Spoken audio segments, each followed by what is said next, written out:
Welcome to the Vinny Rock Podcast. I took the blows and did it my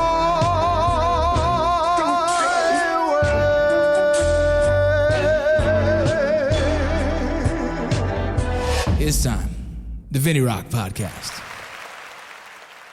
Yo. All right, this is going to be quick. I got a dude coming on here that's did a TED Talk, and he's freaking incredible, and his photography is insane. He's a veteran. He's one of the veterans that I brought on to give them more exposure. I think this is going to be really successful for this individual. And so here we go. Before we get to that podcast, let's get to these sponsors, the people that make this all happen. And if you guys go support my sponsors, because they continue to push and help me make this podcast happen. I bought a nice little ring light for this podcast, and so on and so forth. We keep growing. Core Medical Group is a testosterone replacement therapy. It is a hormone replacement therapy. It is the place where you can get leveled. All you have to do is get your blood work done. They can help you with that. They can find a place for you close to where you live right now. Get that blood work done, and they will tell you what you need to be normal. Yeah, very crazy how it is. But if you're a man over 25, 26, or 27, go get your hormones tested. Check what your testosterone levels are. I'm not sure if it's because of cheeseburgers or what, but our testosterone is dropping at a rapid rate, and you need to feel good again. Adding testosterone to your system will make you feel good. I promise. So go ahead to Core Medical Group. Hit me up. I'll get you a direct link. It's too easy. Live Bearded is a beard oil soap company. They got everything you can think of. They also have mustache wax, if that's your thing. Go to Live Bearded and go give them a shout. Tell them that Rocco sent you. Use that promo code Rocco to get yourself 10% off. livebearded.com. Willie Peach Chocolate, homegrown, made from his own hands. This kid is incredible. I call him a kid. This guy is incredible. He makes some awesome stuff. Also has some cocoa.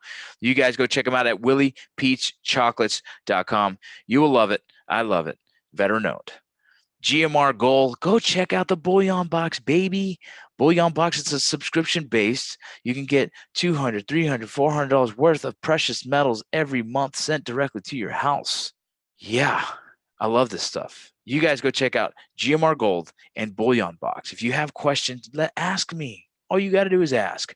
Barry Law is a law firm focused on getting veterans the disability ratings that they deserve. Did you hear me? What you deserve. They'll get it for you. They'll do their best to work for you. And trust me, I've seen so many different stories of how much they've helped. It's incredible. You guys go check out PTSDlawyers.com. Use /Rocco if you want to hear my story. Give them a call. Let them know where you heard from them first on the Vinny Rock Podcast. Modern Gun School, mgs.edu, mgs.edu. Or you can go to their Instagram called Modern Gun School, and you can learn how to be an armor from the comfort of your own home. Yes, use your VA benefits, use your GI Bill, use your Voc Rehab, and get it paid. Several guys have done it so far, and they love it. You guys would love it too. It's COVID safe. Go check it out. All right, on this podcast, you're going to see some beautiful art. We're going to talk about some beautiful art. I posted his art, and now it's time to get to the podcast. Later. I took the blows and did it my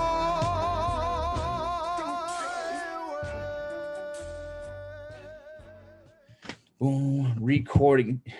Jason, it is great to have you here on the Vinny Rock Podcast.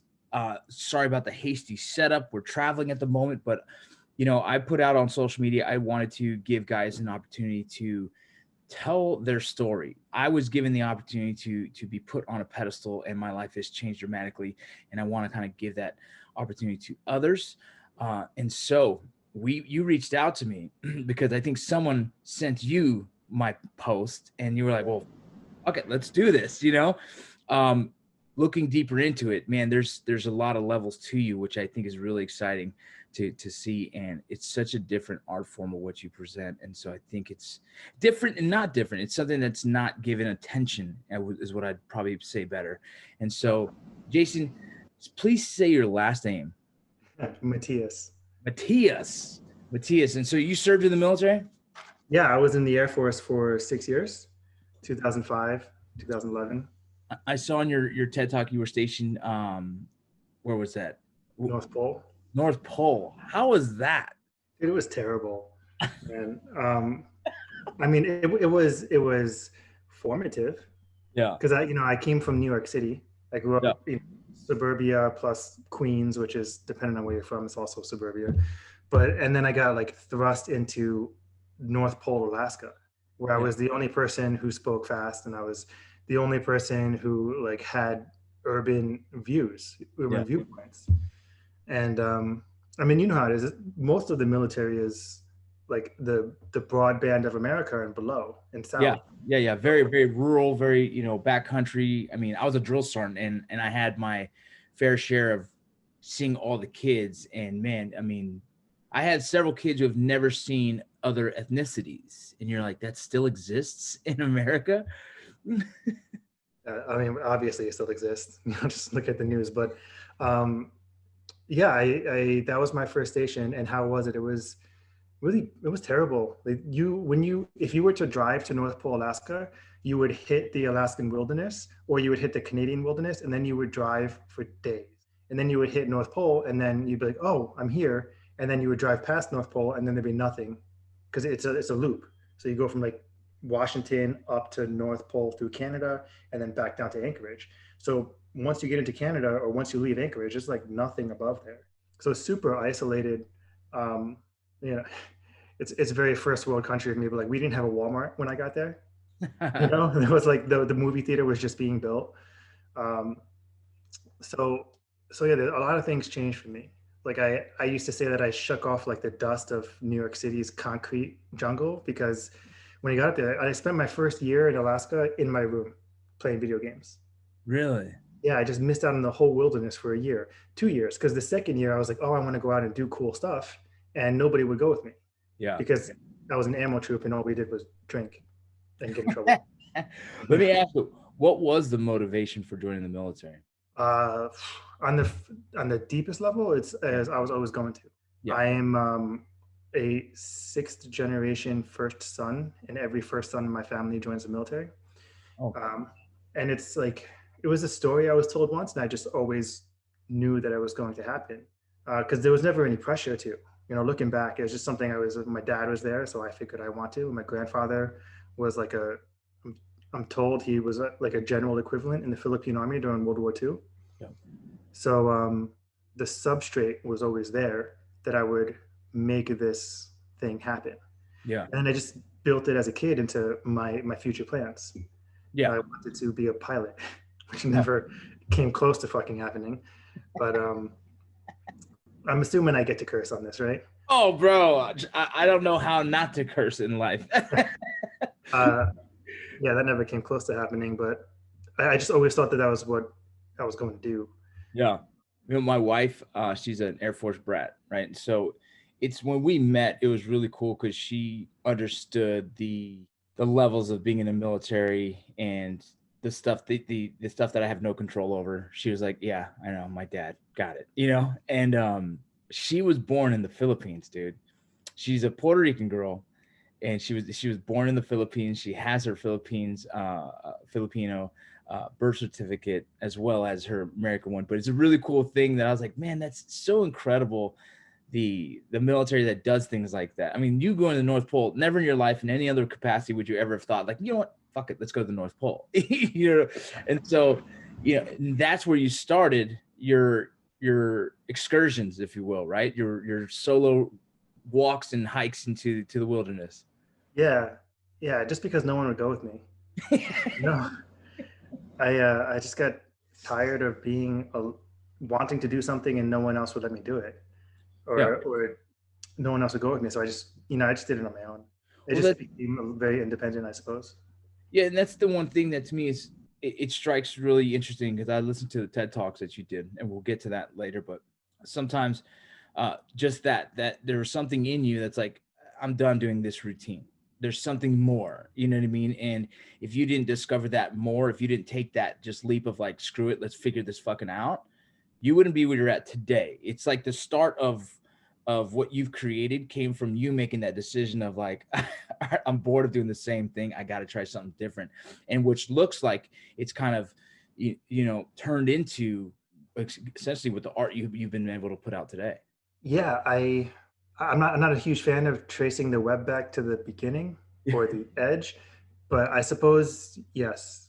I mean, I try to think about when I gain. Sometimes you get those questions in interviews like, "What was your most hardest thing you ever did," or whatever, and I always go back to that.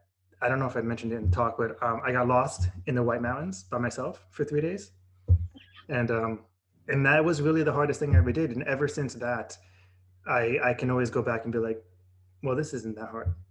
Yeah. You know? And I should have been scared then, but I'm going on tangents. This is just how my brain works. I'm just thinking. No, it's perfect. But yeah, I mean, obviously everything had to start from somewhere, and it's a snowball effect. I mean, that idea going back to the beginning. When I was in 7th grade, my art teacher drew a big ass black line through one of my drawings because it wasn't dark enough. The shadows weren't dark enough. And that's when I gave up on art. I was like, fuck this. I'm going to listen to my mom. I'm just going to go get a job because this is all bullshit. I don't want to deal with it anymore. Right. So I left the whole art thing until I was in Alaska, and you had the freedom to share my stories. Yeah. You had the freedom to do whatever you want at that point. I have an art story of walking away from art as well. I was in high school drawing. I've always been an artist.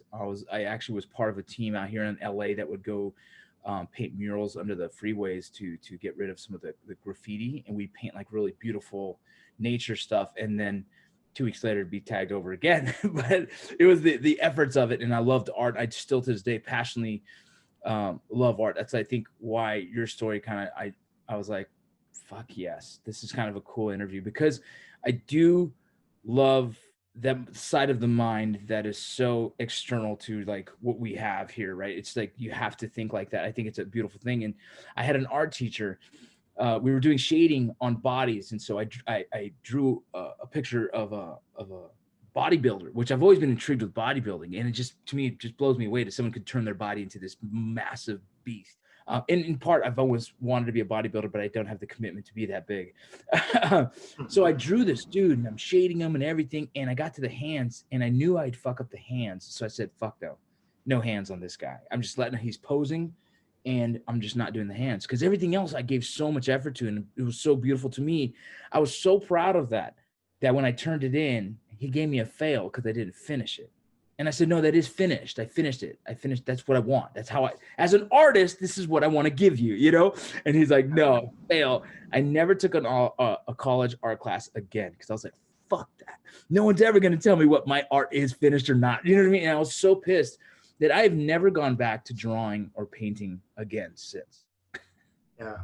Yeah. So, it's pretty much the same experience I had. Yeah. And which is beautiful that you found your outlet now, or that you did. And let's get to the TED Talk to me, which is super powerful that you were able to, those of you listening, I'll be putting the link of his TED Talk so you guys can check it out. I think it's important for you guys to watch this TED Talk probably before you even listen to this would be probably more powerful, but if not, then go back and watch and listen. But that photo of, is it the burning tree? Tree of Fire? Yeah. Oh, the Tree of Fire, is that what they call it? Yeah. That thing knocked my socks off. I kept pausing the screen holy shit, man. Such a cool piece, how you got that picture, but then the heartbreaker later of how, things don't, they disappear as fast as kind of they were beautifully there, right? And you caught those images when you did. And I mean, it's awesome, because I like how the story started on that path, and boom, here you are now. Please talk to me about that. And, let's just talk about that shot alone, how that came to be. Did you see the photo on my site, off of the off of the web talk, off of the TED Talk? Yeah, I'll send you the link so you can see it in full detail. Okay. That photo. So I had, Mike, if you don't mind, send that to me right now via text, and there it is. Oh, I put it in the chat, a link to the thing. were like way earlier than my regular wake up time. So my regular alarm just went off. I'm a night owl, so No worries. I just leave an 8 o'clock alarm so I can say I tried. Yeah. Okay. Yeah. So I just put that in the chat box. But Tree of Fire is actually shot after sunset. And I had rented this medium format camera because it's always been a goal of mine. It's on my vision board to go medium format, but it's like a $20,000 investment to get the whole package of this bigger camera system. So I guess just one of my business tactics is don't spend that money, just go rent it when you need it. So I rented the camera for a week when I knew that the light in the trees were just exploding with color. And did that link work? Yeah, I'm looking at it right now. Okay, cool. It's insane. The different colors in this picture, the contrast, it looks like a CGI painting or something. Yeah. Yeah, but these cameras are so powerful. So I had gone and I photographed it after the light, any direct light in the sky was gone. So it was all just sky glow with a long exposure and, oh, Jesus. And how do I even turn these off? It would be a longer process, and don't even worry about it. Okay. And just that sky glow. So with that extra exposure, like with the ice cave, I was able to get a whole lot more color. Yeah, that ice cave is insane too, right? So like I saw colors in that I'm like, how the hell did you find that? And exactly. So these, I don't know. I can't wait for other people to see what I'm talking about, because I think they're just like, what's he saying? You know what I mean? Because in the shot of the ice castle, that was the other one that I was like, that's insane. And I've seen photography, you know what I mean? I enjoy photography, but some of the shots you've taken were, to me, are some of the craziest I've seen. Thanks. The ice cave was actually a Tinder date.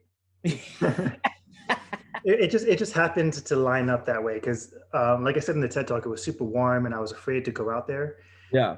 And, it just happened to be cold enough, and then I was like, I'm going this way anyway. Do you want to come? And it was kind of like the extra motivation to go out there. But it's a really easy place to get to. But the combination of events to make that picture happen is really hard to get. Because in the winter up here in Seattle, we don't get sunsets. Yeah. You don't get cloudy sunsets. You either get a blue sky every once in a while, or you just get clouds. And there was some light. There was just some light in the sky. So I stayed in there and took that longer exposure because everything lined up. It would have been silly. I actually left the ice cave. We were in there, we checked it out, and then I was leaving and I saw this light. So we went back and I just stood in there for another like 40 minutes to an hour, just capturing these exposures, waiting for the light to line up. And I have a painterly approach to the way I edit and the way I complete things. So I'm always looking for different kinds of contrasts. In this case, I knew there was pinks and I knew the eyes could be blue. So everything just lined up and I was able to make that image. Pull those colors all the out. concentric circles, they just keep your eye right there. Yeah. It's there's something about that image and how it's done. You know, they say, you know, in the film world, there's this perfect, forget what it's called, but that's exactly what that photo is to me, right? It's like so drawn into that right down the center, and like my eyes are stuck to it. And a lot of your photos have this, right? I imagine that girl on that date was like, all right, well, I'm probably not going on date 2 with this guy. I'm bored because I was just sitting there just taking the same picture over and over and over. Right. And so she doesn't understand, like there's sometimes people don't understand the I guess the mind of the creative, and she's probably like, this dude's a square. I've been like, this is dope, dude, catch that shot, you know. I don't know if she thought I was square, but no, I never went on another date with her. Yeah, no, imagine she's like, he's more focused on this photo than me. And I mean, as what I would be the same. But dude, there are some photos in here. Actually, I want to invite you to Salt Lake City, Utah, and let me take you to a couple places that I think you can grab some shots that are insane, because we have a couple things in Utah that obviously we have the mountains, we have these waterfalls, we have these locations that most people love to go to, but we also have these craters. It's a natural crater, like no joke, like a hole in the ground, scary. So I'm looking at right now one of your photos. It's called World's End. It's North Shore Oahu, Hawaii. This is this terrifying image to me, right? This is what scary movies are made of. If you don't know this location, because I don't personally, it looks like a hole in the earth and you're going to fall in. And so this reminded me of like some of the little caverns and craters we have. Tell me about this photo, man. That photo was terrifying. Looks Okay, like so that place is, so that's Sharks Cove, right? And in the summer, in that, you can dive into that hole, and I have. You can dive into that hole. It takes about a minute and a half to go down, go through the blue hole, which is this big cavern underneath the lava, and swim out the other side. Oh, hell no. Yeah, so you can, people scuba dive it or you can free dive it, and I've done both. And the water is super calm, right? But in the winter, when the waves come, it is a completely different experience. The waves are 15, 20 feet at times. No, not really that high, but they crash against that wall and they have this huge 15, like 20-foot blasts of water, right? Yeah. On that wall in Sharks Cove, and people are always getting washed off and hurt really bad by the lava rock. And then over here in this space where that lava tube goes down, it is surreal. So you're standing there looking at the water, sort of gauging it, and you're looking straight out at the edge of that lava platform. And when you're out there, the ocean, I'm trying to do this the ocean is like this, but then when the tide goes out or when the wave goes out, the ocean drops. Yeah. It looks like a street going down under a tunnel. And then it just rises up in this slow, like unstoppable force. It comes up and then it wells over and it shoots forward. And I got there at the beginning of winter to take that photo. So it was just as the waves were getting bigger and bigger. So there were like 5-foot swells would come over the edge, shoot across the water, and then I would move out with the receding water, put my camera down and take a picture as everything drained in and drained out. And then I would have to retreat again. That's freaking, I've spent a lot of time on the beach, and there's areas here that's like it's just like that, but not as awesome looking, right? Where if you're on the rock at the wrong time, you're going to get swept out of there. The waves are going to hit you. And if you're on the right time, it's just an awesome place to just hang out, catch the sunset, and enjoy it. And in my head, I'm thinking of this as you're talking. I'm like, have you ever filmed any of this? That's actually on YouTube. So I think I have like a little like video where I was like, this is what's happening out here. And it's not as terrifying in video as it was in person. Oh, for sure. I think you can create this incredible documentary. We got to do like an episode. You got to allow me, if you come to Salt Lake, I'm going to film what you do. We'll do it together. We'll hike, adventure, find a spot, take this picture. I don't care how many hours it takes. We'll get this shot. In the end, people will get that satisfaction of watching the final shot of what we did. Yeah. And I want to do that. All right. You're going to let me do that with you? Yeah. Yeah. Cause I want to start. Let me do that with you. That's my question. Oh, bro. So I believe in this whole veteran movement that I'm doing, and I want to highlight these veterans doing just cool stuff, right? And I want to be taken on the adventure with them. You know, I want to show. For me, this is almost therapy. I mean, I imagine for you, this has had to be some kind of. It's a release. It's something that's so valuable to me. I find right now that it's therapeutic in thinking of it. Just like, God, us hiking for 7 hours for the perfect shot, and then for someone to see the final result, to me, that's like the climax of like, yes, that's so badass, man. I don't know. How do you feel about that? It's weird. I have this mental issue, I suppose, that I'm just kind of recognizing now, you know, through like growing up and journaling and stuff, but I have a very delayed response to gratification. Yeah. And I don't know when that started. So like that feeling sometimes comes at random times. Yeah. You know, and then sometimes it doesn't come at all. But I'm very process oriented. So it's like, I know I want to accomplish this thing. And part of what got me into photography was just the process of trying to win. It's like, I want to be better than people around me. Like I would go and shoot in Hawaii and I'd stand in line and I'd stand at the beach and there'd be like 50 photographers. So my goal in getting, the reason I got better at photography was like, I don't want to have the same picture as all of them. Yeah. So I just keep pushing. And that's the part that really kind of satisfies me a lot. You know, and it used to be that hiking and being out, and like I did this 8-day hike in Alaska, and it was like across these glaciers and over these mountains and all this stuff. And I realized out there, like I thought I would go out there and be able to like escape myself. And this is like one of the first times I realized that when you go and you travel, you still take your brain with you. Yeah. So like the only time I really feel like I'm escaping is when there's nothing else that you have to completely focus. That's why I liked free diving in Hawaii a lot. I feel like I'm way off of your question, but No. I don't know when that feeling comes, that satisfaction comes. And I'm sure there's got to be other people who feel this way, but it Bro, does. And it comes in waves, you you're know. talking to I a know when I'm done with a photo when I get excited about it. Maybe that's it. Yeah, that's what I think, right? If in the video concept in my head is when you're done editing it and you're proud of that, like when you're like, this is the one, that to me is the finish. I guess to me, that is the climax of like, there you go. Now you can see it. Now you can see the way I visioned it. Here you go. It's like you're handing it off to us to say, this is what I suffered for. This is what I struggled for. This is what I waited for all these minutes, all these hours to have this perfect image. It takes time. Some people don't understand that, right? Some people can't even put that into, for them, most people who don't appreciate art are probably just like, oh, well, that's a cool shot. Like, no, that shot's done when I say it's done. When I give it to you, this is my final product where I'm proud of. I think to me, look at, you're talking to a guy that has 20 different businesses that goes nonstop all damn day. And I know you probably don't know too much about me, but I'm the guy that's still chasing that. When am I done? Like my wife is like, man, you don't stop. And I don't know if that's a psychological thing. I don't know if that's a healing process. I don't know if I'm just running away from my traumas in my past. You know what I'm saying? And I'm still trying to figure that out as I go. As my life has continued to evolve, I'm on a TV show, I have a podcast, I have a book, I do speaking all over. It doesn't matter. I'm not satisfied for some reason. And I'm not chasing fame. It has nothing to do with that. It has something to do with chasing complacency. I'm chasing, and complacency in my world kills.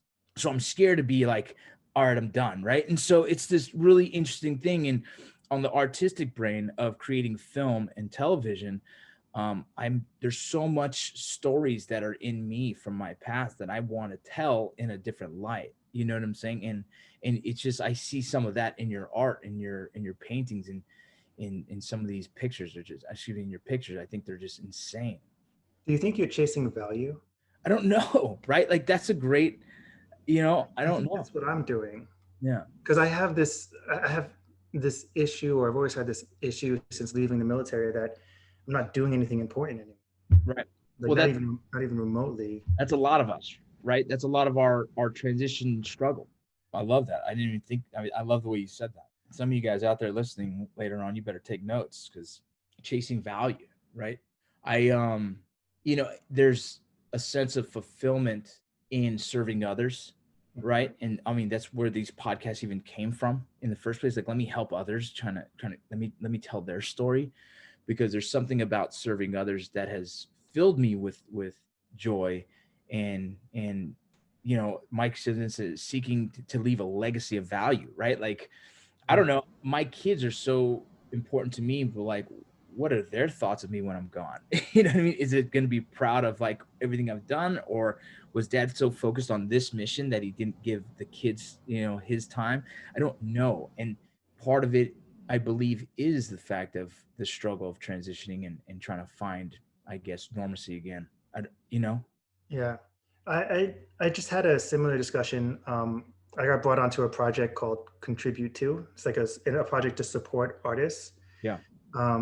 By this other entrepreneur. And I looked at her resume and she's like, I built medical stuff that saved people and blah, blah, blah. And then she's like, wow, she's telling me that I've done like really great, amazing things. And I'm just like, no, you save people's lives. I've just been taking photographs and writing my book, and I teach an art class, and that's it, a business class. But yeah, I think, and I was telling her, it's like, I'm looking or searching, how do I actually contribute? Yeah. And I guess I still really haven't figured that out. Well, to me, your contribution is continuing to be the best version of you for guys like me to be inspired by. Like, I'm inspired by this, and I didn't know who you were until you reached out to me, right? We had no connection. We were veterans, but it's such a broad statement. It's all over the place. There's veterans all over the place. I think it's unfair that veterans like you aren't on a pedestal and told like, hey, you guys love art, go follow this guy. He can look what he's done with it, because I think there's a lot of value in what you've already accomplished. Like looking at your the ice cave, that to me is like, okay, I need that on my wall because that is my moment of like peace. It's beautiful, right? And there's something about you that your art is valuable. Like I'm the same when it comes to people like, man, you do so much for veterans. I'm like, do I? Like, do I really? I don't know. I just kind of live to be me, right? And as much as I want to help veterans, I don't have the money to do what I would love to do. You know what I mean? I would love to build this rec center where veterans can hang out, a lounge. In my head, like I'm not done until I get to that point. But then this comes along and I'm like, dude, you inspire me right now with your art, and your photos is just, it seriously is freaking awesome. Thanks. I'm excited. Go ahead. I think what I really love about the ice skate experience is that the balance between the danger and the beauty. Yeah. I think that might be what I did. Like that place was freaking dangerous. Well, it looks like, you know, the feeling I get looking at it right now as we're talking, if I was sitting in that room, you would feel so insignificant as a human being in a world that is so massive around us, right? Like that all the time. Yeah, it's I'm sitting here watching this cave, looking through it, seeing the mountain in the background, seeing the trees, and those trees look like they're so small, but to know how big they are, you know, in reality, and you're in this cave of just like vulnerability, right? Like the cave it makes me feel safe right now. Imagine a caveman. This is what I imagine, like these movies of a caveman just like coming out and like, holy shit, this world is so vast. And that's this photo. I'm gonna go look at your site on this photo. I want to put this somewhere in my house or my office because I think this photo to me is super powerful, and it feels good looking at it, right? It makes me feel good inside. And shit. Well, dude, tell me about this book. Oh man, okay. So we'd have to switch gears kind of completely. Let's do it. So I finished my master's degree in 2014, right? And my art career, whatever, was just sort of starting 2012 when I realized I couldn't get a job. And I was convinced I should go get a master's degree because then I'd be more employable. I have an MSOL, so organizational leadership. But I went to this school and I was using the VA, the GI Bill. And after my master's, I did the whole travel thing. Yeah. What I actually did was I convinced my school my school dean that I could finish my master's degree online, like virtual. Yeah. Because Argosy University has a campus in Hawaii, but it is ostensibly like a tele school or online school. So I traveled on the GI Bill, started traveling, and then I finished my degree and I kept going. And at the end of 2014, I was in a state of mind that I was coming home. I was in Stockholm, and I had done this traveling thing because I was trying to generate business while I was out there. So I went to Italy and I spoke to people. I went to Dubai and I had this big, like huge opportunity art sale, and where I got my first major lesson in business, where it's not over until they pay you. Yeah. So I got this big sale in Dubai and they were going to pay me at the end of the month. So I was like, oh, this is a great big bunch of money. I'm going to keep traveling. And I went to Italy and I went to Morocco and I went to Spain, and then I didn't get paid and I went way over my budget. And I had a super stressful like month that I had to go to Alviano Air Force Base because I had a friend there because I went broke. My mother-in-law's there right now. Oh, that place is not what I thought it was going to be. Like everyone's like, let's go to Alviano, get a station at Alviano. And I went there and it's ugly and boring. You are in Italy. Anyway, so I was on my way home from that, basically failure. Yeah. And I was sitting in an airport with this like wry sense of humor and mad at the world, or maybe a little bit whatever. And I was like looking at my surroundings, and in front of me was this old guy who like all white hair with a big beard, super refined looking, like most interesting man in the world. And then the waitress was this angry purple-haired woman. And then people were like in Stockholm in the airport, you'd get on a scooter, or old people have scooters, like the type kids go in the driveway with the basket in front that they put their luggage in, and they're like scooting around the airport like it's the Jetsons or something. And I just started writing it down, and then I created, I guess, this sort of stream of consciousness in-person observation story without like editing my thoughts, and I posted that on Facebook. And that was really like, people for some reason online, they don't like my photography.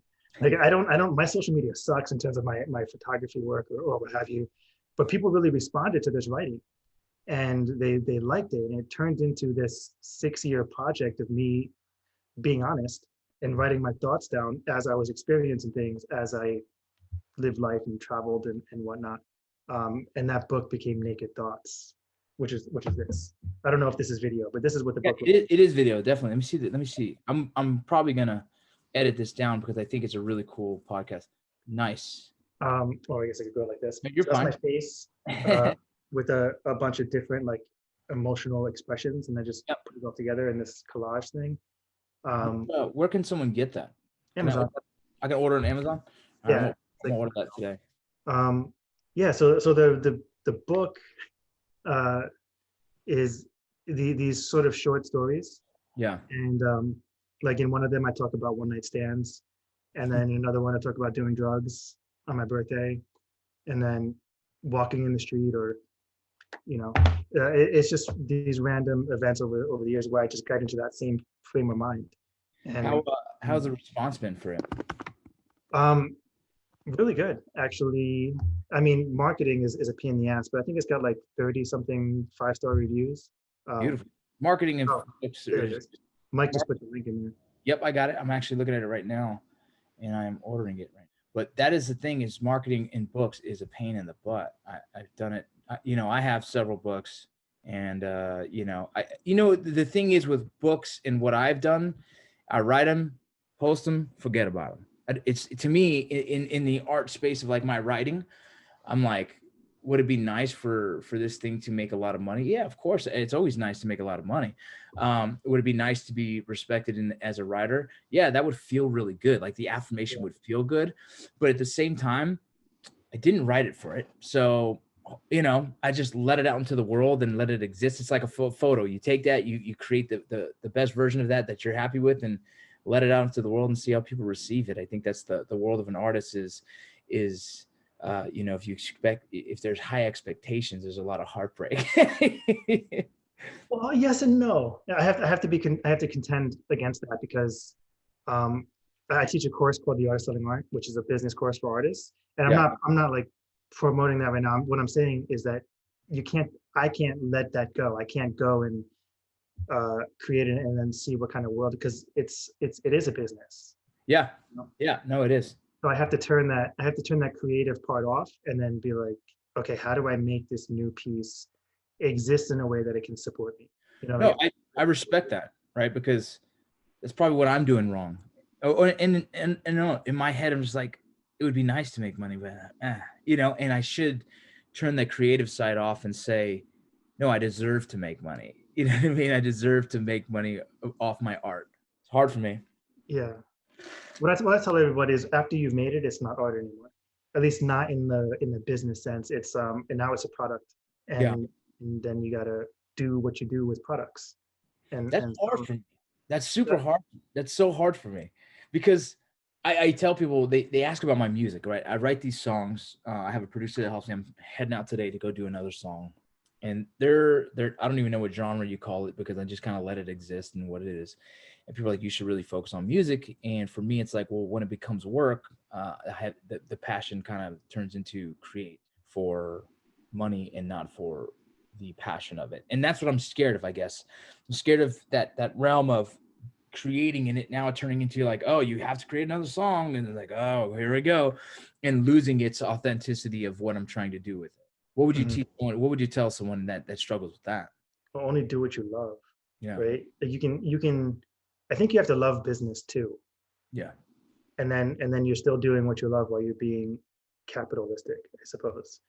Right. I won't even take a picture anymore if I'm not into the actual idea of it. Right. So like I've narrowed down what I want to create, so that the whole process becomes just like a loving, nurturing thing. Yeah. And I don't know if I'm using the right words, but part of, let's say, the ice cave, for instance, part of that's life cycle, as part of what it is, it's going out and finding people like you who love it, and it's not going to do that on its own. So you have to do it. You have to give it the push, and I'm raising an art piece in its own way. That's beautiful. So beautiful. You're gonna hate them when they're 18, bro. Trust me. Yeah, it is a struggle though. But I think I've heard people say this before, and I've never really thought about it that much. But I don't think it stifles my creativity. Yeah. But if anything, it focuses to keep me from getting distracted by creating all the time. Mm-hmm.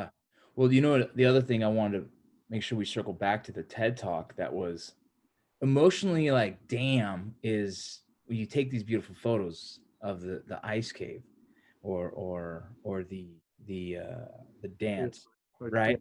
Or, you know, and then you come back to that spot and it's no longer there. Please take me through that, the feeling of you capturing this beautiful image and then going back to it later and it's no longer there. I mean, how does that feel for you in the thought process behind that? And part of that TED Talk was that. I think it's kind of just you recognize that things don't last forever.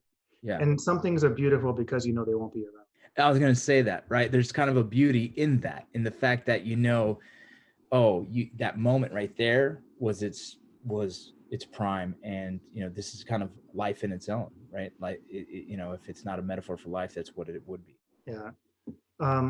You know, what's funny about the TED Talk is there was actually, and I skipped a whole minute of it during the talk. I just spaced on it. But what I was going to say in that part is that I don't typically go back to places that I photographed. Yeah. Because I don't have that. I don't have that. Like you said, commitment earlier, or that drive to go back. But I always think about going back. I always want to go back. It's in my head as like this thing I might do because it was so pretty and that experience was like wonderful. But I kind of also know that going back won't be the same. Yeah. You know, like that one photo with the sunrise just hitting that tree, that monolith. Yeah. What do you call that one? What's that? The name of that you called it? First Light. Yes. Yes. In the TED Talk, I say it wrong. That's another mistake I made. I call the first two pictures dance. The dance. Right. Yeah. I noticed that. Yeah. I can't fix it, but that's just how it happened. Bro, speaking in public is, I always have a plan. It's like they say in the military, all plans fail upon first contact of the enemy. They say action. I go, oh crap. Mm-hmm. That was my first time too. Oh, dude, you did great. I loved it. Thanks. But yeah, so like I know I'm never gonna go back and have that. Even before it fell and is gone, I know I'm never gonna go have that experience. It's not gonna be the same when I go back. But I do feel like it's almost like chagrin or you know that feeling when you just like figures. You know something happens and you're like, oh, that fucking figures. Yeah. You know, like just another punch in the gut, like all of 2020, I guess. It's like, oh, well, shit, that's gone. You know, what the hell? It's like that. It's like that adrenaline dump that you chase and continue to chase, and you seem to never get there again, right? To me, it's like, I imagine it's like, I don't know, you show up the second time, you're like, yeah, it was never going to be as good as that first time, and I didn't appreciate as much that first time as I should have. You know? Yeah, for sure. But yeah, like it sucks. It does suck. Like that forest was beautiful, and I do wish other people could see it. I know that camping on that beach at Rialto is not going to be the same for anyone, as it was for everyone before. Right. That tree was just an incredible feat of nature. Like, you know, one of the 7 wonders of the world or something. There's a tree growing out of a 10-foot wide monolith that's 100 feet in the air. Just one tree just growing there. How did it happen? Yeah, it's fucking incredible. Yeah. Yeah. Well, that's the thing. I want to talk to you offline later about, I would love to film that piece with you. If it's just a 1 episode kind of documentary concept of what you and the beauty of your art, and take me along with you so I can experience it, because I genuinely appreciate what you do. I do. And most people don't probably understand the artistic side of me. I've grown up loving artists and what they do in any form that is, and what you do, and you being a veteran and us connected in the space of just how it happened. Yeah, I would love to go further into that and be there with you when you catch one of these iconic images, and just know that that was a part of my life that I was able to catch too. Yeah, I'm 100% down. Just give So- me an excuse to get in my car and go somewhere. That's all I need. Well, you're not far from me, man. I live in Salt Lake City, Utah, so it'll be perfect. 10-hour drive. Yeah, Yeah. it's like 4 hours or something like that. I don't know. From Seattle? Yeah, Really? yeah, Oh, then hell yeah. yeah. It's only like 4 or 5 hours, something like that. Yeah, maybe more. Whatever. It's a fun drive. Yes. Yeah. Dude, we're gonna wrap this up, man. Please, if you want to promote anything, any page, any social media, whatever you can, and then we talked about, we'll probably add a link that people can go find from this podcast, so they can go see whatever. So however you want to do that, I want to give you that opportunity. I already bought your book as we were talking. I purchased it. I'm excited to read it. I'm an avid reader. It's very different. I'll warn you. Well, I wrote my book. My book is called Light the Fuse, right? And it is written in how I speak. I didn't want it to be this literature. I'm like, no, you're going to read it as if we're having a conversation. So if I throw a fuck in there, it's there, everything. And so, so Mike just said it's a 12-hour drive. Whatever. That's what, one book, audiobook. We're good. I got a spare. Yeah. I don't know. I have a few places and a few things that I could promote or whatever, but I just really enjoy these conversations. Obviously, I have the book Naked Thoughts. That's on Amazon. And then all of the work that we've been talking about is on jasonmatias.com. Yeah. And I'll make a page for you and for all of your listeners. It'd be jasonmatias.com/Vincent Vargas. And people can go and stop in there and, see the conversation and whatnot. And I guess anyone who comes from you, will give them like a 10% discount on my work. But for veterans is the only discount I actually give out mostly is 15%. So that's the deepest I go. And that's for veterans and any of my work, like the pieces behind me. And then there's all the social medias, real Jason Matias on Instagram. And I don't even use Twitter. So it's just Instagram and Facebook for me. I'm gonna probably post a picture. My social media is on a weird schedule, and I manage it, and I also have other people managing. But I want to throw that photo in there. Would you mind sending me, a decent resolution, not a full resolution, because I want to pay for that, and I want to be able to, get something. But I would love something that I can post on my social media, so I can kind of direct them to you even before this podcast goes out. I really, that photo is super powerful for me, and I want to show you the gratitude of having you on the podcast and reaching out and us now connected. I would definitely love to send people your way. Yeah, I'll text it to you. Cool. I appreciate that a lot. No worries, man.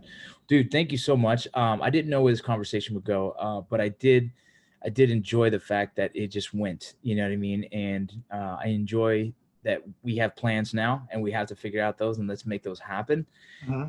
And I think this is going to be a really cool thing. So I just got a camera. I'm just learning how to do my own docu-style videos. I have an editor who's going to be editing them. And I would love to, one of those first adventures, be with you out there in a place I don't hike. So I'm going to just figure it out, and we're going to catch a shot. And in my head, this story already is gorgeous. And so I'm excited for that final project. Me too, man. You got me excited now. Awesome, brother. Thank you for joining me on the Vinny Rock podcast, brother. And I'll let you know when this is uploaded, and we'll get it going. Thanks, man. I'll talk to you soon, really soon. Yeah. Boom. I took the blow.